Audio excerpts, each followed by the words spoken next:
jërë ngeen jëf ci seetaan beeg déglu bi mbokkee xarit yi dalee nag jàmm ci seen émission sortie nag ay bés bi lay ñëwaat ci beneen fànn waaye itam ñëwee ci neneen li ko waral nag moo di luy ay di jàmbat waaye itam lu yees moom bu ñëwee faw ñu soppi doxalin seetaat nu ñu koy dëgmalee ki ñu am ci sortie ñu ngi koy door a am ci émission médiatique bu ñu mel ndax mosu koo def ci sama yaakaar kookee nag miinuñ ko ci espace médiatique bi waaye nag grâce à sortie di ngeen am révélation boobu miin ko waaye itam mën a xamante ak moom kookee di maître Cheikh Niass nekk avocat à la cour fële ca Bretagne en France donte doomu réewu Sénégal la waaye itam moom nekk na spécialiste en droit des affaires bind fi nag livre boo xam ne mu ngi ko duppee révolution 100%. Révolution 100% am na dendandoo mu di mouvement 100% maître Niass maa ngi lay nuyu ma bàyyi la nga nuyu suñu auditeur ak téléspectateur. waaw kay Ndeye Fatou maa ngi lay nuyu di nuyu mboolem sénégalais yi ñuy seetaan di kontaan ci invitation bi di kontaan ci opportunité bi ñu am tey waxtaan ak sénégalais yi wax leen suñu yéene suñu mébét suñu ambition pour que Sénégal jëm kanam pour que Sénégal am avancement. pour que Sénégal am développement.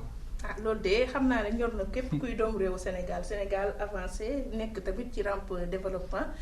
waaye nag maître Cheikh Niass moom bu ñu bëggee xam mooy kan lan nga ñu mën a tontu ci loolu. ok maa ngi juddoo Kaolack màggee Dakar ba bi may am 12 ans 2001 laay dem France si suñu kër bàjjen ak samay ñeent sœur di profiter ci occasion bi di ko delloo njukkal di ko rendre hommage ndaxte dénkaane dafa diis.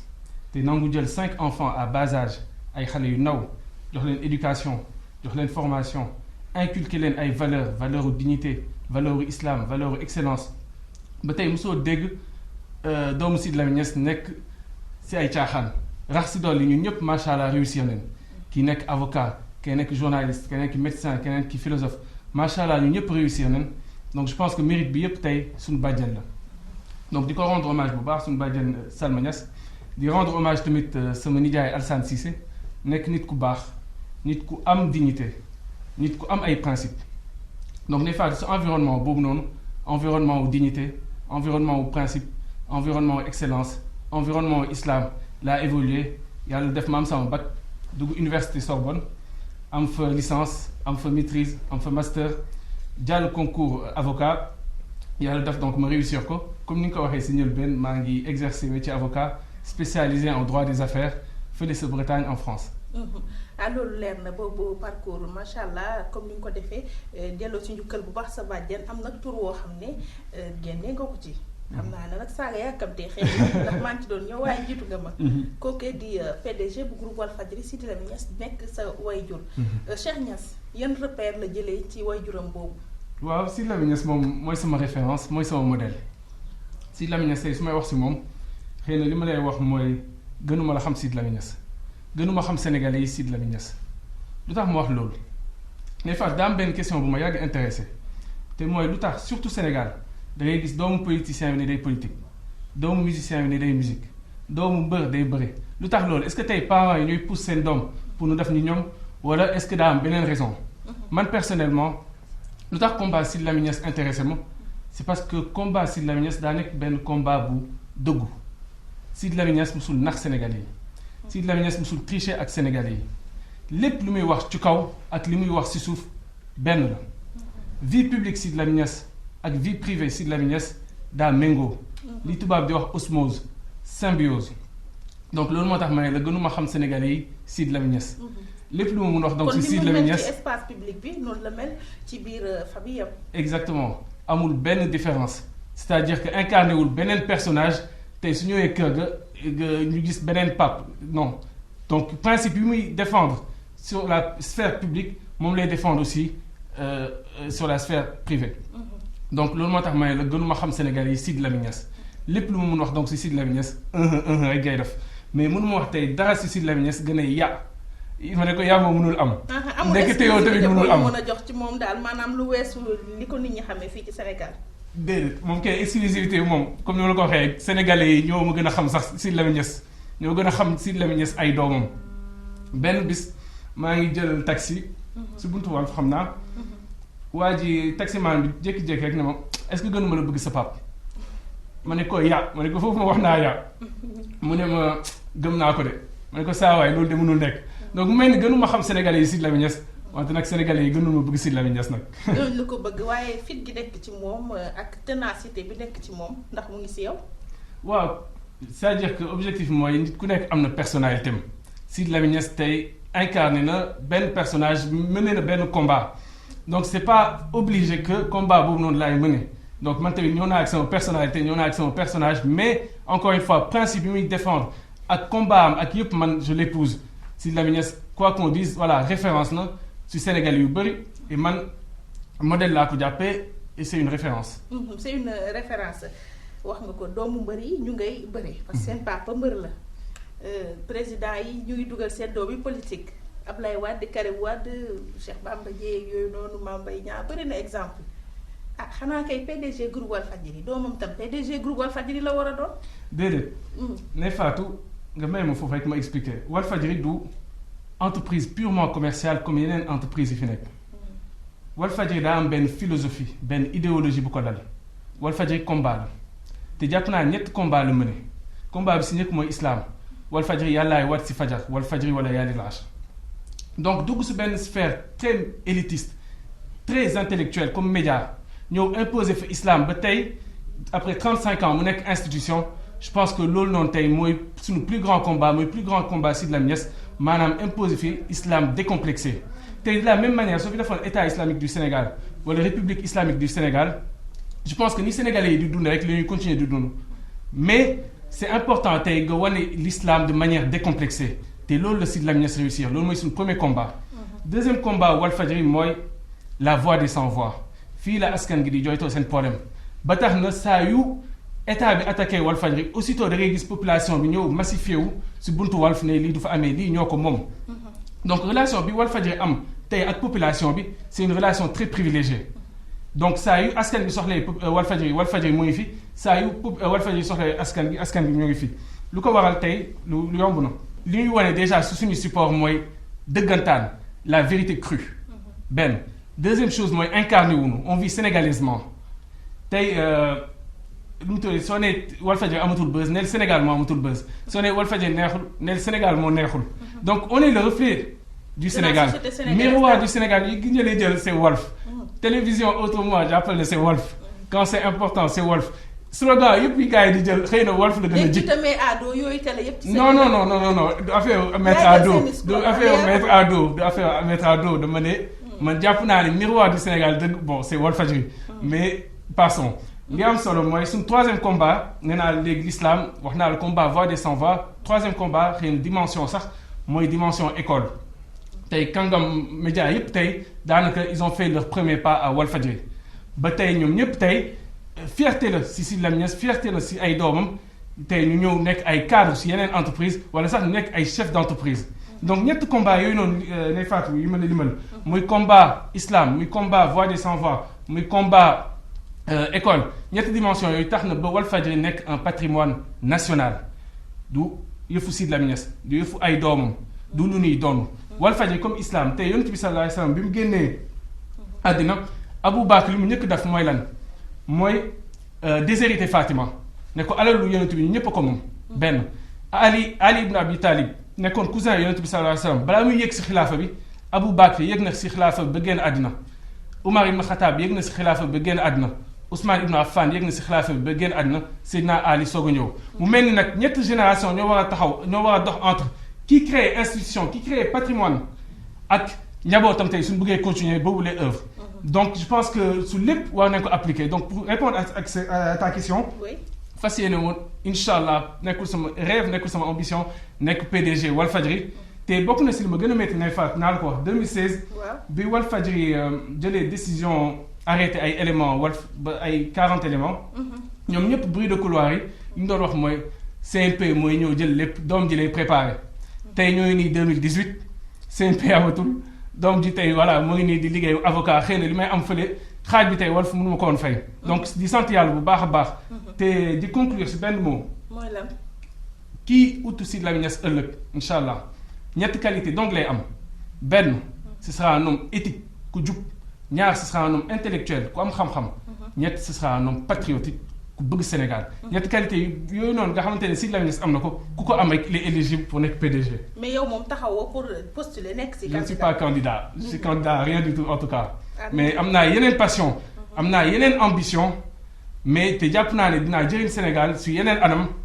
et peut-être même plus. mais nekkul sama relève koy jël parce que sa alalu wayjur boo ko sàmmul kan mooy ñëw gën la koo mën sàmm. waaw de on sera toujours là pour sàmm ko. comprendre mais comme ni ma la ko waxee tey li yàq Sénégal yépp tey xëy na on a de grands hommes au Sénégal mais souvent seen njaboot tey xëy na ñooy wàññi seen puissance ñooy wàññi seen hauteur gis nañ fi su wàllum politique gis nañ ko su wàllum yeneen domaine. donc encore une fois je pense que sénégalais yi soxla nañ tey gis benn institution nga xamante ne Sénégal pour sénégalais yi. la fi nekkee te en plus de ça ay doomam ñëpp tey nangu nañ que alalu ñëpp la patrimoine national la il faut nous nangu ne que Walfadjri du entreprise comme yeneen entreprise yi fi nekk Walfadjri c'est un patrimoine sénégalais ñoo ko moom gis nañ ko saa yu ñu attaqué Walfadjri automatiquement population yaa ngi fi fees dellu donc je pense que loolu noonu du beneen télé ñoo ko am tey mën nañ wax fii ñooy paye ñooy deux sondage yi tout ça mais honnêtement suñu defee fii tout de suite casting su mbedd bi forcément Walfadjri tey xeebu nu suñu mbooloo donc je pense que donc il faut ñu respecter sénégalais yi tamit gis ne que effectivement famille bi ñii nii effectivement tey du lu ñuy doon du maanaam ay quelque chose d'héritage donc. waaw du doonante daal loolu moom. du doonante voilà. waaw léegi sénégalais yooyu nga nekk ci seen biir nekk sénégalais. waaw lan moo lay gën a neex ci nekk sénégalais ci sa dund. waaw li ma gën a neex si sénégalais li ma gën a neex man sama dund. mun naa la wax ne que mooy sama jour prestation serment. kaw bi ma nekkee avocat fële sous cour d'appel de Paris. lu tax mu nekk jour bu ma gën a neex day faatu. non pas à titre personnel dafa ma ko woon émotion particulière jour boobu noonu pour te dire la vérité. maa ngi ñëw en retard. mais jour bu ma gën a neex na ndaxte sama pap kontaanoon na si man. nekkoon na un aboutissement de tout ça xëy na moom moo poussoon pour ma def droit xëy na moom moo bëggoon ma nekk avocat. donc tey bi ma ñëwee ba je lui ai rendu fier ce jour-là. te gis naa ko. te waykat bi ne Bayre tuddul Bayre. Baay ree la tudd donc sa baay su reeyee am nga bayre te moo wax la benn affaire ne Fatou jour boobu noonu la ma tubaab bi envoyé sama CDI benn bu amul période d'essai ñaar signé ma ay contrat ay millions nga xamante ne bi ma ñëwee si cabinet bi yeneen avocats yi yi nga xamante ne ñoo ëpp expérience ëpp ma lépp te forcément maa leen ëppoon condition donc je pense que bàyyi ree boobu noonu tey moo feeñ donc je pense que c'est très important ñu bàyyi xel ne que topp sa ndigalu bàyyi lu am solo la te mun nga am lu nekk si loolu. waaw lu neex lu ne am na nag luy naqari luy dend ak moom. waaw forcément comme ñëpp comme ñëpp am naa lu ma métti. mooy lan mais je pense que li am solo mooy lépp lu négatif nga transformer ko en positif mu nekk benn source de motivation benn moteur. parce que adduna bi moom day avancer donc soo avancé wu rek tardé donc je pense que mun naa la wax daanaka paradoxalement li ma gën a métti sama dund man mooy lu ma gën a neex. le pourquoi c'est parce que dafa may gën a yokk doole pour ma mener sama ñetti objectif muy lan muy benn comme ni ma la ko waxee bàyyi ree bi sama papa kontaan si man bëggatuma sax léegi mu ree dama bëgg mu xakkataay mu tëdd suuf mu kontaan dëgg benn. deuxièmement dama bëgg sama yaay teral ko dëgg jox ko ay milliards te gëm naa ne que tey su nekkee milliardaire moom sénégalais benn sénégalais du xiif benn sénégalais du mar benn sénégalais du rafle benn ñaar. ñetteel bi mooy liggéeyal Sénégal. parce que nay Fatou quoi qu'on dise man Sénégalais je suis passionné par le Sénégal. Sénégal rek laa bëgg te bëgg naa fi investir bëgg naa fi te jéem naa ko ay yoon tamit bëgg naa vraiment dellu si définitivement Sénégal. et mener benn combat tamit. donc ñett yooyu noonu tey incha allah gëm naa ne que. dinaa ko réaliser. wàllu investissement si la ñuy des ba tey ndax investir nga Sénégal. créé woon nga fi maison de production muy CNP Cheikh Niass production. doon liggéey en parallèle avec Walf waaye dafa xëy rek arrêté loolu lu ko indi. waaw encore une fois. man dama jàpp ne dama am ñetti passion sama dund. ba passion bi si nekk mooy comme ni nga ko waxee nii mooy production. defoon naa bi ma gën a nekk xale defoon naa théâtre sur scène defoon naa cinéma France ba ñu primé ma.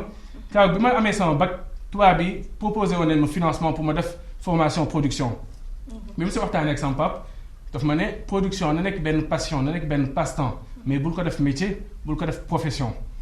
léegi nag mu ne ma demal def droit comme ni ma la ko waxee sànq sama papa moom pousse ma pour ma def droit pour ma nekk avocat. pourquoi def loolu production bi. waaw moom dafa jàppoon ne que avocat gi tey famille bi ñun soxla nañ un avocat soxla nañ donc maître Niass donc forcément tey parents yëpp tey ku sañoon sa doom nekk soit avocat soit médecin je veux dire c'est tout à fait normal donc foofu noonu yoon boobu noonu la ma gënoon gis ne ma de toute façon du weesu soo bëggee production di nga ko def. loolu moo tax effectivement bi ma demee ba am yenn niveau en droit maîtrise ñëw naa Sénégal investir def réaliser sama passion muy production donc expérimenter naa ko réaliser naa boobule passion. sama deuxième passion ne Fatou mooy aviation dafa yàgg nekk li ma passionné lu ma intéressé donc walilah alhamdu tey daanaka chaque samedi ak dimanche depuis ma mënalee sama bopp maa ngi réaliser passion boobu noonu di voler chaque samedi ak dimanche. maanaam da ngay pilote quoi. damay piloter waaw.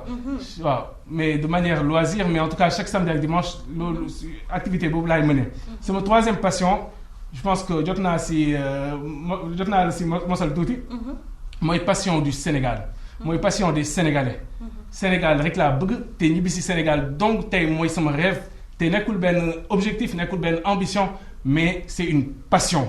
te tant que réalisé wu ko tant que ñëwuma créé fi benn institution nga xamante ne Sénégalais yi dinañ si gis seen bopp nga xamante ne dina jëriñ Sénégalais yi je pense que dina am toujours benn affaire bu mu manqué te incha allah loolu tey pare naa joxe sama dund gi yépp juróom fukki at su laajee 100 ans sax pare naa ko joxe en tout cas pour réaliser objectif Sénégal te mooy sama seule passion bi ma dese. xam naa ne yooyu moom ay passion la ci yow doon loo bëgg di def foo toll mais passion yooyu à côté nag am na loo xam ne bu xew lu jotee nee nga lii moom bëgg naa ko muy sa plat. waaw sama plat préféré moom ñëpp xam nañ ko mooy maafe. maafe yàpp bu saf kaani am limon maafe moom mooy sama plat. mais yeneen plat yëpp aw ma si kii yeneen plat yëpp dama koy lekk mais maafe moom mooy sama plat préféré. foofu moom yëfu Saalum Saalum la yëfu Saalum Saalum xëy na ni ma juddee Kaolack moo tax mais maafe moom mooy sama plat. musique waaw dinaa consommer mbalax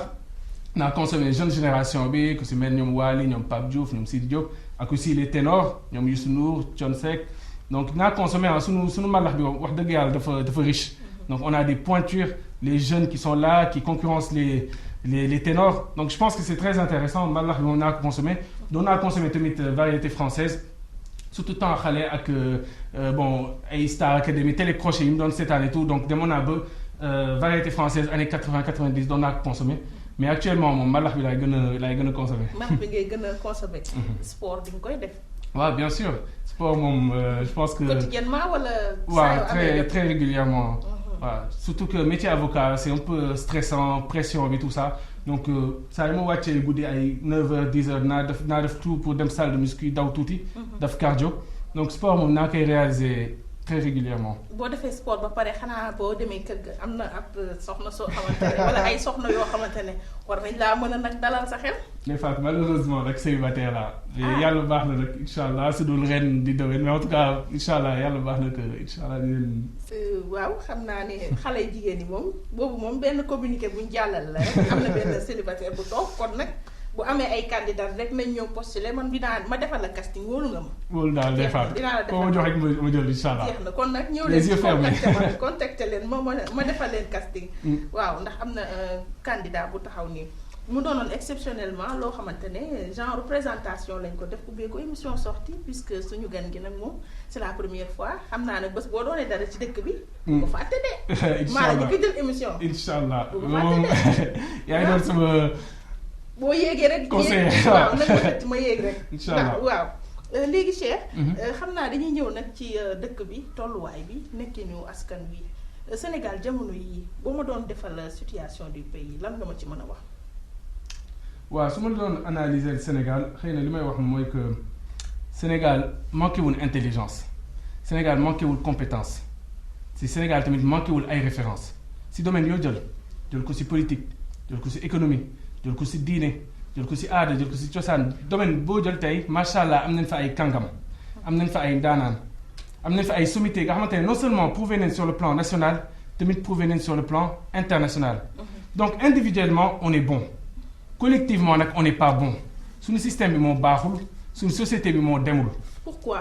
pourquoi ne Fatou neexul ba neex bi déjà Sénégal daa métti man coono Sénégal métit bi fi am man personnellement moom pousse ba ma nekk avocat. te dinaa la wax lu tax. ñibbisi woon naa depuis 2014 nee naa la sànq sama passion sama plus grande passion mooy ñibbisi Sénégal réaliser fi donc ñibbisi woon naa depuis 2014 te sama tànk yii de dugg naa fu nekk gis naa lu nekk te jëflante naa tamit ak ku nekk li ma njëkk def en 2014 mooy lan dama ñëw créer benn agence de communication tuddee ko Oxycom l'auxiliaire de votre communication jël ay professionnels ñëw toog ak ñoom ñu monter benn projet bi ñu monter projet bi ba noppi dañu dem ci artistes yi dem ci politiciens yi dem ci hommes d'affaires yi ku nekk jëm leen jaay suñu projet bi ñu dawee ay 3 mois 6 mois ma gis ne que projet bi mënul dem ñu laa delluwaatee France dem def sama master 2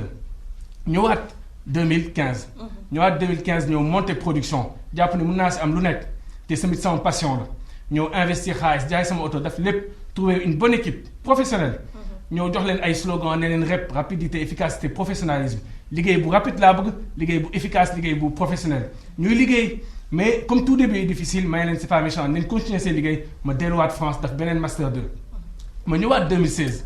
bi ma ñëwaatee 2016 donc c'est toujours difficile affaire recette dépense la dépense c'est toujours supérieur aux recettes donc di galérer dinaa sax ba di leen toll sama gars yi di leen ne sama noon de moom producteur laa koy ñaanal ndax su ma see production gis affaire yi nu safee comédien yi tout ça gestion yi dina xam ne que affaire yi moom yombul. bu la jeune laay déggee mbaa duñ taw. non c'est pas ça en fait c'est que métier bi moom métti su lépp même pas production sax man dem naa ba gis ne que c'est pas du benn domaine particulier Sénégal si boppam nay faatu moom métti tey régime bi fi nekk actuel créé nu benn cadre propice pour l'entrepreneuriat, pour l'investissement. Au contraire, ils pensent que tout est discours, tout est slogan. Patrie avant le parti, gouvernance sobre et virtueuse. Créé nañ DER mooy DER xamatuma sax signification. gis na xamatoo sax donc voilà wax nañ fi ay croissance de 7% 8% tey Sénégalais yi croissance moo leen gënal croissance. croissance moo leen gënal croissance. Le problème au Sénégal c'est alimentaire. Le problème c'est élémentaire. Donc problème bi yëpp je pense que c'est ça. mooy lan mooy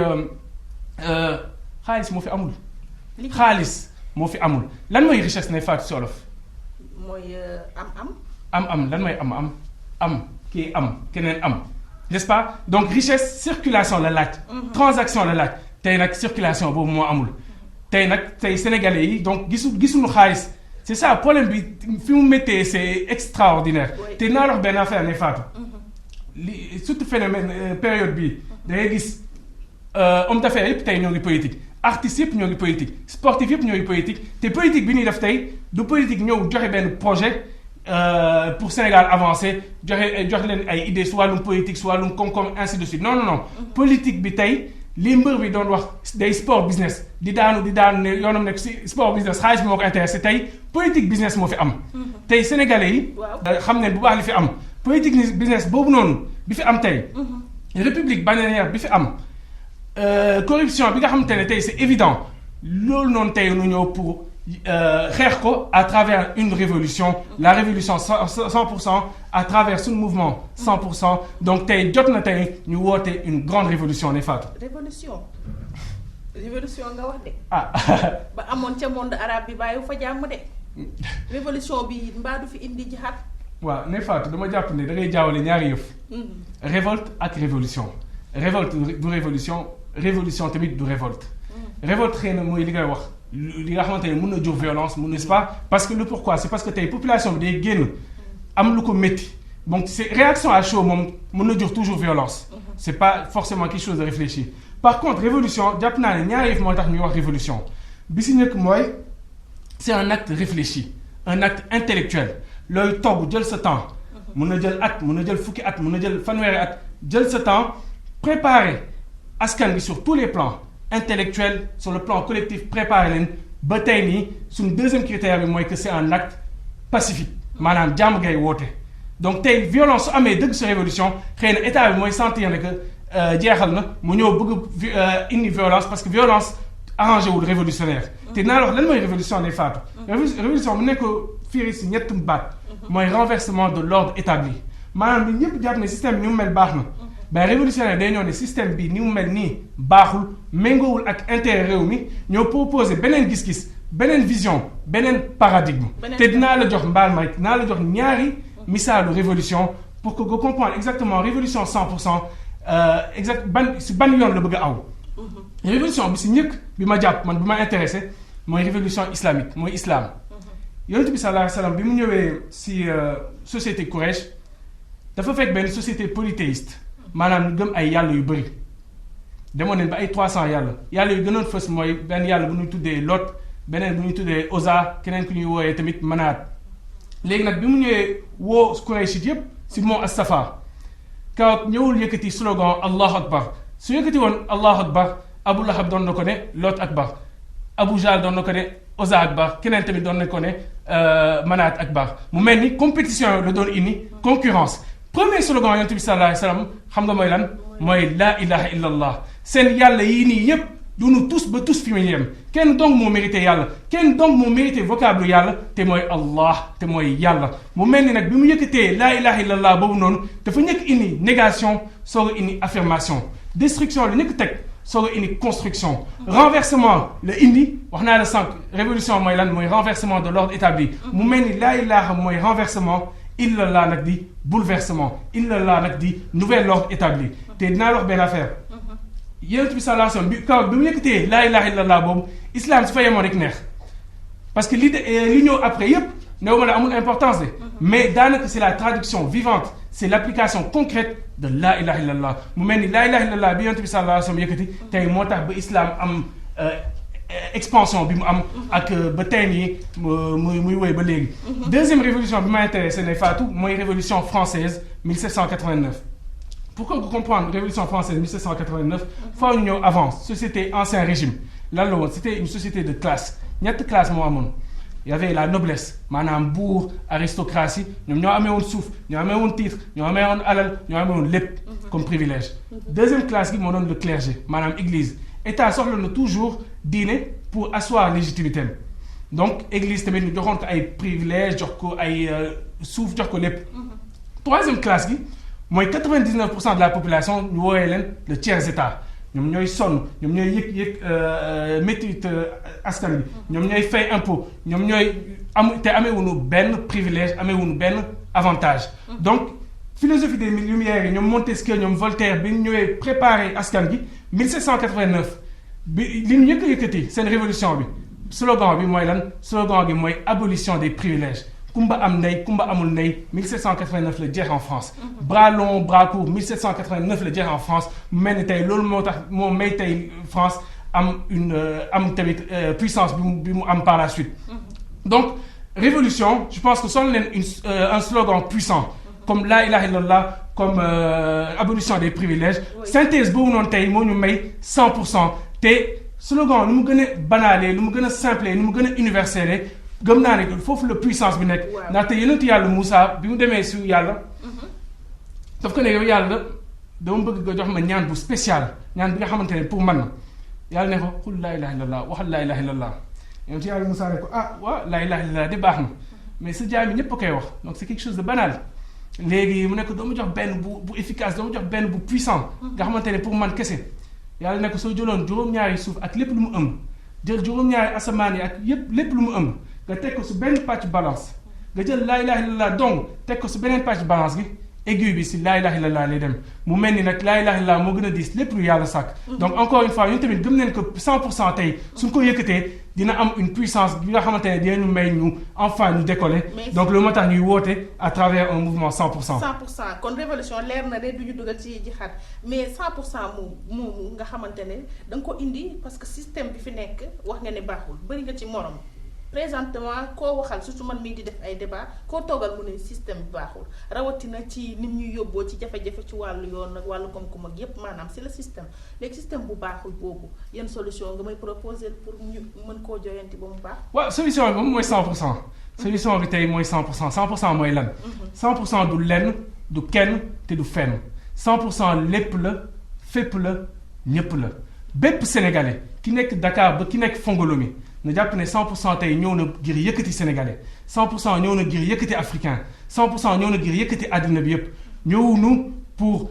xeex kenn ñëwuñu tamit pour xeexal kenn ñëwuñu pour dénoncer ay problèmes dañu ñëw pour indi solution dañu ñëw pour wax sénégalais yi solution bi ñoom la dañu ñëw pour wax sénégalais yi solution bi 100% la mu mel ni laa ilaha illallah bi yonent bi sallallahu alayhi wa sallam yëkkati ba tey islam fees àddina mu mel ni abolition des privilèges yi tubaab bi yëkkati ba tey France fees àddina ñun tamit suñu yëkkatee 100% Sénégal dina fees àddina te dina nekk une puissance bien plus qu'une émergence. ci yenn levier nag ngay taxaw bu war a mën a wasaare loolu. waaw exactement c'est-à-dire que wax naa la man sama ñaari modèle mooy révolution française ak révolution islamique. bi ñu yëkkatee seen slogan kii laa ilaaha illallaah français abolition des privilèges. li ñu ñëw juste après mooy lan indi fi benn corpus législatif benn instrument juridique islam ak Coran légiférer lépp ibadat ak muamalat maanaam les actes culturels et les transactions. tubaab yi ñëw indi la DDHC maanaam déclaration des droits de l'homme et du citoyen. léegi te déclaration des droits de l'homme et du citoyen naa wax benn affaire ba bisum tey gi elle a une valeur constitutionnelle tey sooy jàng droit sa première année li lay nekk jàngal mooy constitution kese France amul. il y a ce qu'on appelle le bloc de constitutionnalité maanaam constitution 1958 préambule constitution 1946 charte de l'environnement en 2004 ak déclaration des droits de l'homme et du citoyen de 1789 te déclaration des droits de l'homme et du citoyen de 1789 ba bisum tey bi musuñu si laal virgule tubaab bi ñoo dàq réformé te musuñu laal déclaration parce que nekk na benn patrimoine donc ñun tamit tey soxla nañ benn instrument à valeur constitutionnelle contraignant nga xamante ne kenn du ko laal te dina am 1000 ans dinañ feete 10 000 ans am n'est-ce pas donc est-ce que ba am ci États-Unis daal waaw est-ce que tey droit de l'homme lay doon gëwuma ko le pourquoi c'est parce que tey on a assez de mécanismes juridiques on a aussi des observateurs muy ONG muy opinion nationale muy opinion internationale donc jàpp naa ne tey droit de l'homme néew ma la du problème mais état tey mënatul def lu ko neex te enjeu bi dëgg en réalité le vrai problème aujourd'hui au Sénégal mooy que politiciens yi respecter seen wareef mooy que politiciens yi respecter seen kaddu mooy que politiciens yi respecter seen bopp di respecter sénégalais yi loolu moo tax tey sama instrument juridique à valeur constitutionnelle bi ma bëgg tey à travers suñu mouvement 100% maa koy tuddee déclaration des devoirs du pouvoir et de l'opposition DDPO naa la tubaab bi ñoom DDHC lu ñu yëkkati parce que bëggoon nañ tey abolir n'est-ce pas les privilèges ñu yëkkati donc déclaration des droits de l'homme et du citoyen tey ñun nag je pense que suñu défi à 100% mooy lan mooy les devoirs du pouvoir et de l'opposition et suñu premier article DDPO mooy lan tey soo jëlee tubaab bi tubaab boo laaj article premier DDHC dina la ne les hommes naissent et demeurent libres et égaux en droit tubaab yëpp moo xam nañ ko ñun tamit incha allah à travers suñu mouvement 100% sénégalais boo laaj l'article premier DDPO dina la ne la parole de l'homme politique en tout lieu et en toutes circonstances est sacré mu mel ni doguma la sacralité boobu noonu tey mooy tax ba waxee dootul amati transhumance gis nañ fi ay politiciens ay kilifa ñuy taxaw di waat sur le Saint-Coran finalement di ko duñu transhumé finalement transhumé nañ donc c'est important tey daaw gis nañ fi ay phénomènes ñu ñëw di saaga suñu président de la République te au contraire au lieu ñuy ñaawlu phénomènes yooyu noonu gars yooyu noonu dañu ñëw am buzz n'est-ce pas donc loolu yëpp waaw jarul tudd tur li am solo mooy lan li am solo mooy que sénégalais yi politique si boppam dem nañ ba jéppi politiciens yi te pour réconcilier en tout cas pour indiwaat la confiance mooy jàpp naa ne que il faut ñu teg benn instrument contraignant donc DDPO tey nii ce sera une constitution un instrument juridique à valeur constitutionnelle nga xamante ne tey sénégalais ñoo koy bind ñoo koy bind parce que tey nii su fekkee politiciens ñooy bind articles yi nga xamante ne ñoom ñoo leen war a contraindre du li leen di arranger rek la ñuy bind n'est-ce pas tey loi sur le parrainage par exemple xëy na de l'extérieur mun nga jàpp ne que lu baax na mais li nekk si suuf li ndëbb kenn du la ko wax donc tey jàpp naa ne soxla nañ tey à travers DDPO sénégalais yi ñu teg benn disposition sur népotisme maanaam tey amatul soo yéegee pouvoir jox sa doom jox keneen ainsi de suite ñu def benn disposition su plafonner mandat tey même soo réviser kii rek mënatoo dépasser benn mandat n'est-ce pas ñu joxe en tout cas ainsi de suite tey benn instrument juridique nga xamante ne c'est les Sénégalais qui vont l'écrire parce que tey suñu bàyyee politiciens yi bind ko il y aura toujours un conflit d'intérêts ils vont toujours écrire li leen intéressé donc Sénégalais yi tey je pense que DDPO boobu noonu tey ñoom ñoo ko moom te ñoom ñoo koy bind te dinañ si réfléchir dinañ def ay concertation de telle sorte que ñu mun def instrument boobu noonu qui sera purement le fruit des Sénégalais. Voilà nag le fils de son père waaye nag moom daf cee boole xadar ak arñi prési nii lay def muy def ak ñun xam naa dafa jam ma xam naa ne lii moom macha allah c'est pas du lieu lii moom c'est le fils de son papa waaye nag Cheikh maître Cheikh Niass avec tout le respect que je vous dois mais yow nag ma glissé ci lii 100% xanaa parti la. mouvement la wala contribution la da ngeen nar a bunge wala da ngeen di dugg ci coalition Benno Bokk Yaakaar. waaw 100% du parti weesu neen parti politique 100% du mouvement weesu neen mouvement 100% du contribution weesu neen contribution fépp foo ko nattee ne faat rek jàppal ne romb neen fa 100% c'est un système holiste maanaam lépp la ëmb am na ñaari volet si biir 100% le volet individuel maanaam nit ki si boppam naka lay dundee philosophie 100% am nañ tamit le volet sociétal wala systémique maanaam système bi si boppam naka lay mel pour mu méngoo ak suñu philosophie 100% nga may lan mooy philosophie 100% tey lu yomb na. lépp li nga xamante ne gëneel na lépp li nga xamante ne lu baax na lépp li nga xamante ne nit soxla na ko pour avancer dina profité 100% sénégalais yi contraire bi tamit lépp li nga xamante ne safaan na lépp li nga xamante ne ñaawteef la lépp li nga xamante ne tey day jëmal ginnaaw nit dinañ ko xañ 100% sénégalais yi mu mel ni satisfaire tout le monde et ne nuire à personne bégal ñëpp te bul lor kenn te bul gaañ kenn loolu mooy suñu philosophie loolu mooy 100% ne Fatou. waaw loolu mooy 100% et que xanaa dinañ ko nag structuré def ko ci benn branche boo xamante ne lii mooy 100% wala ngeen bëgg a. effectivement comme ni ma la ko waxee léegi on n'est pas un mouvement structuré on est un mouvement informel en tout cas pour un début tey man dama bëgg rendre hommage secteur informel parce que tey la rue regorge de grands hommes ne Fatou. tey les lu mu tëddati marchands ambulants yi jaaykatu café Touba yi amoon nañ ndeysaan kenn si buntu Walf nga xamante ne kenn gënu ko woon am fulla kenn gënu ko woon am jom kenn gënu ko woon nekk taalibe donc je pense que nit yooyu noonu tey man ñoom laa gën a naw ñoom laa gën a def ay références que ñi ngay gis télé ñi tey amee ay cravate man jàpp naa ne tey 100% c'est quelque chose nga xamante ne c'est informel c'est pour rendre hommage le Sénégal qui travaille le Sénégal qui transpire le Sénégal ki nga xamante ne tey ñoom amewuñu ay privilèges mais duñu nangu mukk tey ñàkk jom wala leneen en tout cas ñoo ngi liggéey ñoo ngi fight donc 100% amuñu récépissé 100% demuñu déclaré BSDA 100% amuñu QG amewuñu ay leaders 100% tey c'est quelque chose bi nga xamante ne sénégalais yépp ko moom képp ku sentir 100% rek bismillah 100% c'est très simple ne Fatou suñu philosophie suñu lépp ku for yaa moom donc c'est ça c'est-à-dire que tey soo ñëwee bëgg créer benn cellule jarul ngay tàggu kenn demal monter ko on n'est pas formel xëccoowuma kenn donc 100% moo ngi noonu c'est vraiment un don de soi désintéressement total moo ma intéressé ne Fatou. waaw mais bu ma la soxlaa yow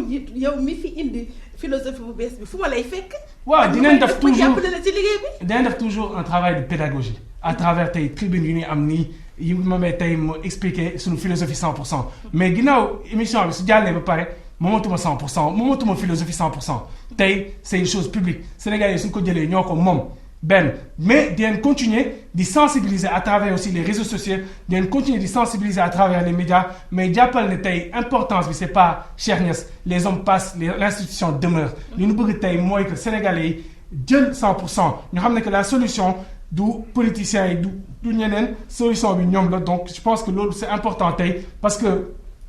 ay yoon da ngay ñëw gis benn leader toog ne man de maay solution am naa idée am naa lii ñun c'est pas ça ñëwuñu ak benn sachant ki nga xamante ne xam na lépp ñëw di jàngale déedéet affaire bi c'est vraiment un parti li ñu bëgg mooy démocratie participative li ñu bëgg mooy démocratie délibérative et pas kenn ku toog di jàngal ñeneen ñi joxe ay mais lu mu ci mënti doon fii boo bëggee dinañ la jiital boo bañee dinañ la jiital ndax yaa fi indi 100% léegi 100% boobu ak ni mu taxawee. xanaa ay ambition la lu nekk rawatina jëm rek ca fële nee rek avenue Roum rek fee ne. fan mooy avenue Roum. Roum mooy palais présidentiel ba rek. tiim géej ga rek. waaw wala xëy na assemblée nationale. waaw ne Fatou encore une fois wax naa la ko léegi man sama objectif je suis passionné par le Sénégal. j'aime le Sénégal rek moo ma ñor tey te ñibbi si Sénégal man mooy sama rêve te mooy sama passion benn te mouvement bi lu tax xaar moom mënoon naa xaar je suis encore très jeune mënoon naa xaar tey ba quelques années ñëw fin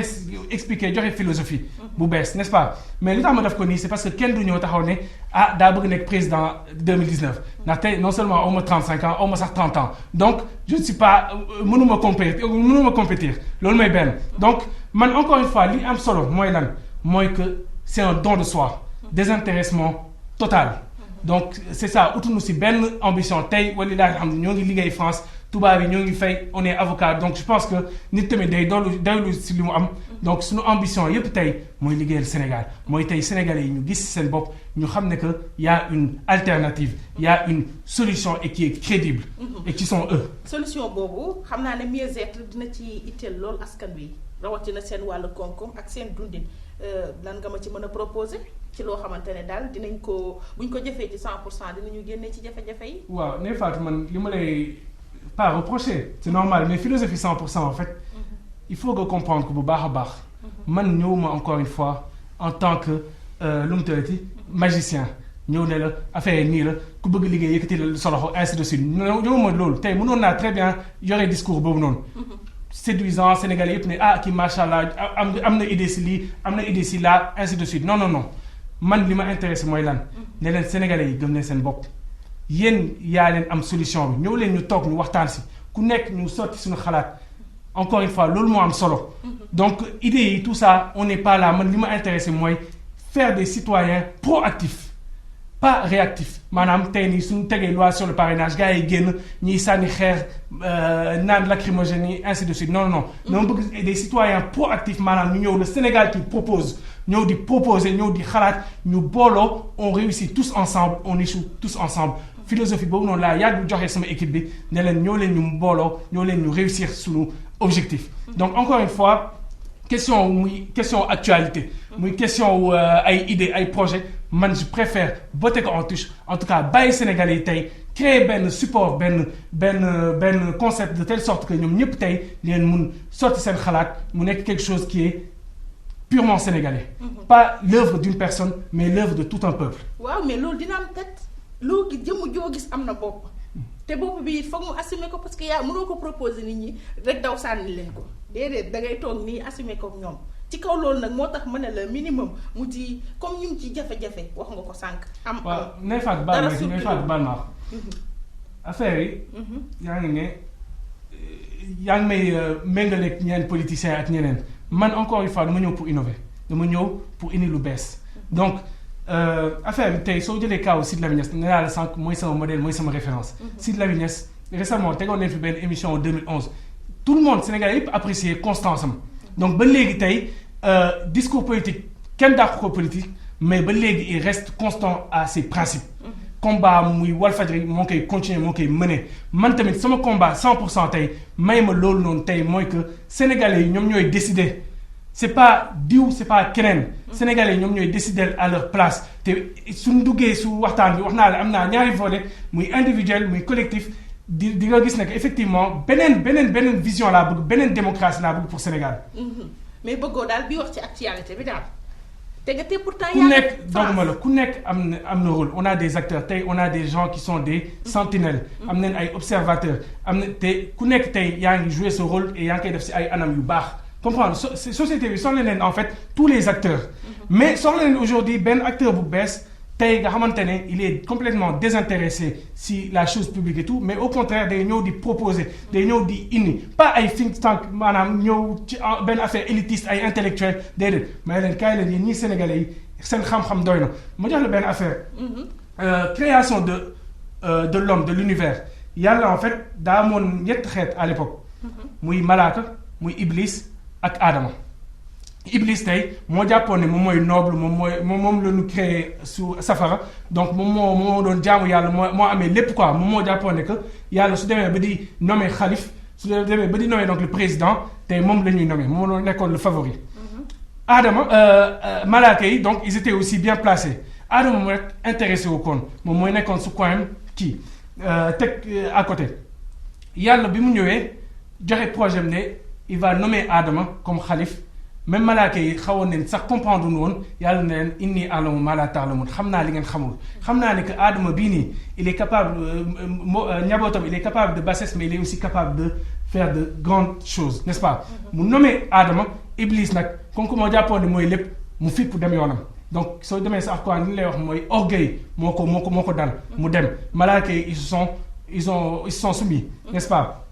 tey loolu noonu soo ko indee suñu société Iblis mooy kan mooy président de la République moom mooy l'excellence moom moo amee caisse noire bind naa ko sama livre les caisses noires c'est pas pour les noirs donc caisse noire tey day ñëw mu nekk distributeur de billets di corrompre Sénégalais yi donc Iblis tey mooy président de la République moom moo jàpp ne mooy lépp n'est-ce pas Malaaka tey mooy opposition bi ñoom tant que yéeguñu pouvoir moom macha allah da ngay gis ne jub neen seen discours neex na et tout mais bis bu ñu yéeg si présidence ñu soppeeku nekk Iblis. Adama nag c'est le peuple du Sénégal te jàpp naa ne tey yàlla ni mu tànnee Adama nga xamante ne nekkul woon tey le favori il était à côté tey xalaatul woon sax que tey on va le nommer ñun tamit tey je pense que Adama boobu noonu tey mooy askanu Sénégal sénégalais yi tey dinañ jël le pouvoir yëkkati ko et on va faire mieux que ñi nekk au pouvoir de toute façon ils sont bien limités depuis 60 ans ils n'ont pas réussi à relever le défi. waaw kay depuis 60 ans ñu yàgg fi. amoo âge wu nekk candidat à la présidentielle am nga ay idée novateur léegi nag noo koy appliquer ak ban yoon nga rëddal sa bopp nag. waaw exactement ne Fatou ñaari volet laa am comme ni ma la ko waxee sànq. muy volet individuel. ak volet sociétal wala systémique. volet individuel bi maa koy tuddee citoyenneté 20/20 lan mooy citoyenneté 20/20 citoyenneté 20/20 dama jàpp ne képp ku adopté képp ku intégré philosophie 100% lépp loo songu daan ko donc 20/20 yi ngay am te 20/20 étudiant bi soxlawu ko 20/20 kiy jaay soxla na am 20/20 avocat bi man mii tey saa yu ma sonnee di def samay conclusion di dem di plaider 20/20 laa bëgg dama bëgg sama jugement favorable ma wax ko sama client kontaan si n'est-ce pas donc citoyenneté 20/20 mooy lan citoyenneté 20/20 mooy nga gëm sa bopp gëm li nga doon ak fi nga bokk ma jox la benn misaal bu yomb depuis 2001 maa ngi France musuma laaj nationalité française maa ngi nii carte de séjour laay doxee ba bisum tey gi musuma laajte nationalité française te ñàkk am nationalité française ne faatu terewul ma nekk avocat ñàkk am nationalité française terewul maa ngi fay am sama kër am naa fa sama oto ñàkk am nationalité française terewul maa ngi fay impôt ñàkk am nationalité française terewul maa ngi dem di ñëw saa yu ma neexee donc tubaab yi amuñu benn avantage amuñu benn privilège bu nu am par rapport à man te pourtant carte de séjour la am et je suis 100% sénégalais donc ça c'est un citoyenneté 20/20 c'est aussi de défendre sa aada sa cosaan lépp li nga xamante ne c'est sénégalais ma jox la benn misaal bu yomb tey gis nañ am nañ benn phénomène ñoo ngi xeex par exemple lamb gis nañ mouvement intellectuel dem nañ ba conceptualiser LMD ñu ñuy def université mooy lan mooy licence master doctorat mais dem nañ ba caricaturer ko tuddee ko lit musique danse donc objectif mooy lan xeex lamb après ñëw si musique ñëw si danse maanaam lépp li nga xamante ne c'est sénégalais objectif bi mooy xeex ko te ñun justement citoyenneté 20/20 ñëw on est là pour défendre la lutte parce que suñu lamb dafa neex tey soo fi tëggee benn combat Modou Lo Balla Gaye ñëpp a koy seetaan tout le monde wala beneen combat beneen affiche ñëpp a koy seetaan donc suñu lamb suñu cosaan la ñoo ko moom donc il faut qu'on le défende mu jox benn exemple bu yomb ne Fatou Macron début d'année gis naa mu jël boulanger France mooy leen dama leen di soutenir seen combat baguette bi pour mu dugg patrimoine immatériel de l'UNESCO mais lu tax tey nii Macky Sall jëlul lamb ne leen dinaa def le tout ba mu dugg tamit patrimoine immatériel mondial de l'UNESCO lu tax ak yeneen lépp li nga xamante ne c'est sénégalais il faut qu'on défende tey CNG boobu noonu tamit li ñuy daggee li ñuy def mbëri pour man jaaduwul tey 1 million ngay faatu régime bi fi nekk nii dafa métti te c'est criminel sax mun naa ko wax te naa la wax benn affaire ne faatu invité nga fii ay fan si ginnaaw benn politicien mooy le parti politique bu ndaw amul parti bu amul xaalis moo am te loolu mun nañ ko extrapoler su lépp fii Sénégal ñu amul xaalis rek moo am mais idée yaa ngi fii lépp paa ngi fii donc encore une fois nañ bàyyi di dagg du jaaduwul yennul maanaam lutteurs yi nañ leen valoriser nañ leen gën a valoriser je pense que loolu tey mooy citoyenneté 20/20 maanaam de défendre suñu singularité suñu spécificité tout ce qui est sénégalais on va le défendre à travers suñu citoyenneté 20/20. ba tey tontu woo ma de ci ban poste nga koy léegi bàyyil ma ñëw si volet collectif bi. waaw volet collectif bi. voilà volet sociétal bi. maa ngi koy tuddee système yaay abréviation yaatal ak yemale. déjà yaatal mooy ñu dugal processus politique bi sénégalais yépp ay fan yu si ginnaaw dégg naa président ne démocratie c'est la loi de la majorité déedéet démocratie c'est pas la loi de la majorité tey jëlal étymologie démocratie étymologie grecque ça vient de démos ak kratos démos mooy lan mooy le peuple mooy askan bi mooy ñëpp kratos mooy le pouvoir mooy nguur donc démocratie c'est la loi de tous c'est la loi du peuple donc c'est pas la loi de la majorité comme si la minorité doit se soumettre à la volonté n'est-ce pas de la majorité déedéet démocratie donc encore une fois Athènes ñoom ñoo ko inventé Athènes tey jëlal ay institutions lu si mel ni Ecclésia c'était une assemblée ouverte nga xamante ne citoyen bu neex tey da ngay ñëw dugg si assemblée bi participer si débat yi voter soo paree ñu jox la xaalis nga dem ñu fay la amoon na yeneen institution lu si mel ni Boulé nga xamante ne tey da nga doon exercer pouvoir à travers tirage au sort donc citoyen bu bëgg tey sentir ne que am na ay compétences da ngay ñëw bindu ñu tirer la au sort donc te amoon na aussi ay nu mu tuddati ay filtres lu si mel ni documents yi genre benn diplôme nga xam ne que kii nii il présente toutes les qualités tey soo demee ku si mel ni Montesquieu ku si mel ni Rousseau ils disent que le tirage au sort est démocratique l'élection le vote est oligarchique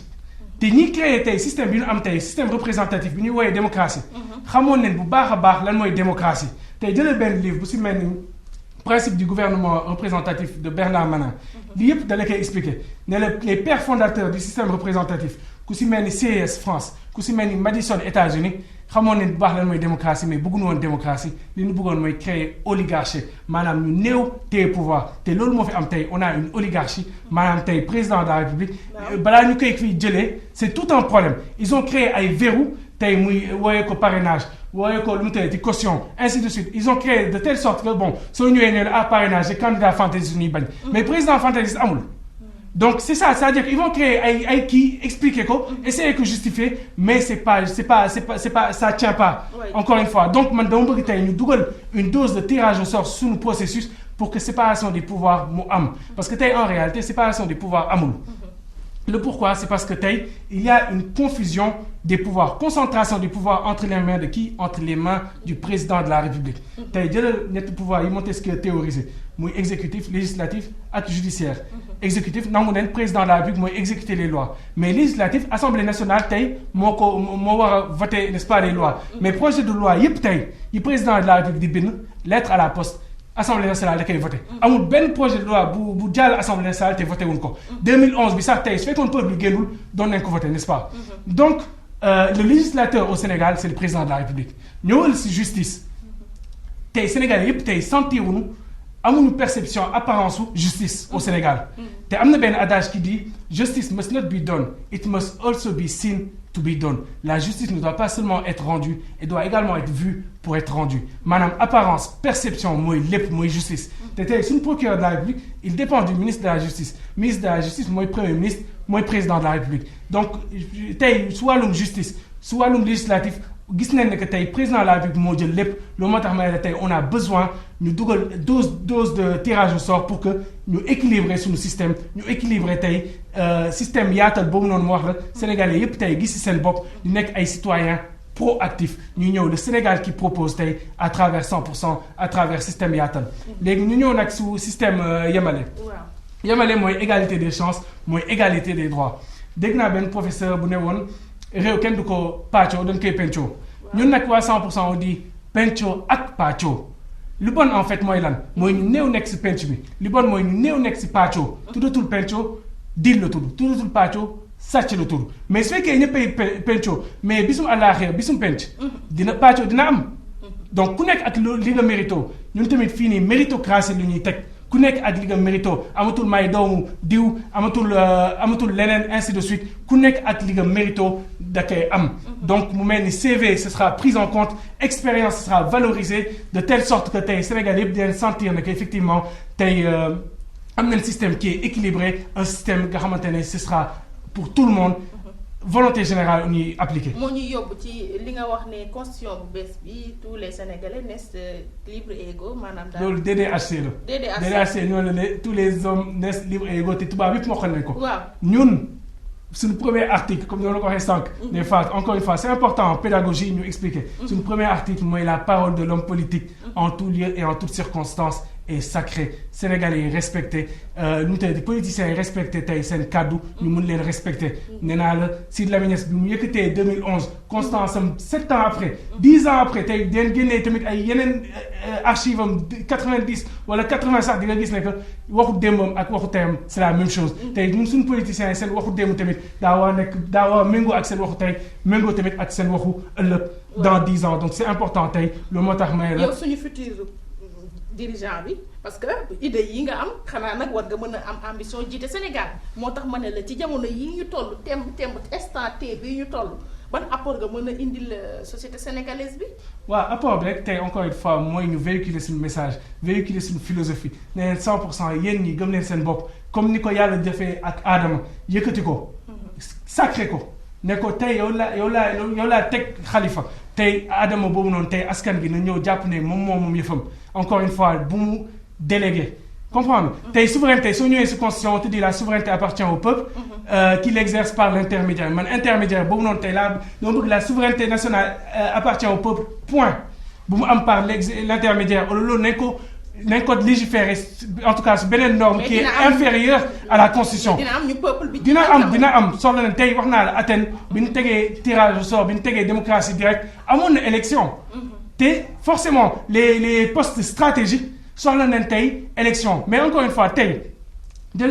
élection yi passé législative yi si la ministre waxoon na élection préfabriquée mais daanaka loolu pléonasme élection bu nekk tey daanaka am na dose de préfabrication maanaam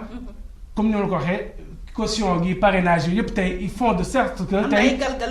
galgal yaa ngi ñooy ainsi de suite donc effectivement tey élection bu ko jàppee comme quelque chose de parfait il n'est pas parfait mais soxla nañ tey yeneen instrument de telle sorte que tey ñu am benn démocratie parfaite une démocratie authentique une démocratie originelle loolu laa bëgg tey pour Sénégal loolu moo tax encore une fois ñëw ma joxe solution miracle dama ne tey on va en discuter ak sénégalais yi def ay cellules waxtaan def pédagogie de telle sorte que képp ku intégrer philosophie 100% en tout cas si dynamique boobu lay nekk un citoyen proactif le Sénégal qui propose. te Sénégal qui propose moo tax it proposé nga ma beneen façon émission proposé ma beneen façon doxalin ba sama actualité bi nga xam ne moom laa gàddu rek di daw ak moom wër ak moom fu nekk nee na ma stop fii actualité amu fi nañu fi développer yeneen idée proposé au Sénégalais loo xamante ne xëy na seen vie dina ci impacté te ci nu mu gën a gaawee ak ci nu mu gën a palpable et c'est intéressant vraiment gis nañu ne daal macha allah papa bu ne ñaan nga am doom joo xam ne xëy na bàyyi na xelam ci lépp wala gis xam ne daal fañ la tegoon ci njàng beeg yoon bi moom wàccoo ko benn yoon. Maître Niass macha allah suñu émission jeex na ñu bàyyi la nga tàggatoo. waaw ne Fatou maa ngi lay jaajëfal di la masawu coono tey comme ni nga ko waxee nii sonal naa la tey bu ñu def suñu émission jël naa la si wolof ne la kay tey moom il faut ñu def suñu émission daanaka briefé wu ma la wax ma la sama idée sama concept liiroo ko mais tamit quand même tu as joué le jeu donc maa ngi lay remercier bu baax su professionnalisme te bëgg naa la wax benn affaire tamit mais bëgg naa léegi Sénégalais yi chaque mois chaque 2 mois ñu toog ma ak yow def benn sortie spéciale développer faram-fàcce tey idées yi noo wax tey par exemple muy citoyenneté 20/20 def 1 heure de temps wax si citoyenneté 20/20 kese ñëw def 1 heure de temps wax si DDPO kese ñëwaat defaat 1 heure de temps wax si système yaatal bëgg naa ren moom Sénégalais yi ñëpp intégré lan mooy philosophie 100% ñu def ko sortie ñu dem tamit opinion émission yëpp yi nga amee moom bëgg naa tey ñu dox si yooyu noonu philosophie 100% en tout cas tey yow yaay suñu ambassadrice yow tey 100% moom jox naa ko sa loxo ñu def suñu émission ren daaw sama gars yi dama leen ne woon 2017 day 10 day 7 mais 2018 bi incha allah bëgg naa mu set wécc Sénégalais yi xam philosophie 100% mu am tamit beneen espoir beneen engouement à travers philosophie 100% di jaajëfal tamit Sénégalais yëpp di leen ñaanal kooru jàmm te di leen ne